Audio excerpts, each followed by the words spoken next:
அனைவருக்கும் வணக்கம். நான் ஒரு விவசாயி.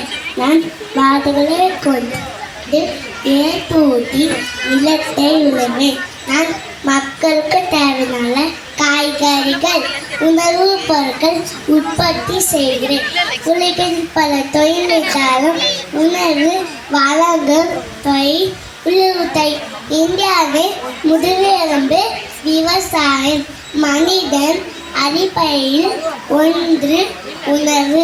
ஒரு நெல்லை வைத்து 100 நெல்லாக மாற்றும் விவசாயம் சிறந்த விஞ்ஞானி. நான் சேத்தில் கால் வைத்தால்தான் நீங்கள் சோதில் கை வைப்பீர்கள். விளம்பரம் செய்யாதே ஒரே தொழில் விவசாயம் மட்டும்தான். விவசாயம் தொழிலல்ல, எமது உயிர். உழுதுண்டு வாழ்வாரே வாழ்வர், மற்றெல்லாம் தொழுதுண்டு பின் செல்பவர். நீங்கள் சாப்பிடும்போது விவசாயிகளை நினைத்து பாருங்கள். உணவை வீணாக்க மாற்றுங்கள். நன்றி, வணக்கம், ஜெய்ஹிந்த்.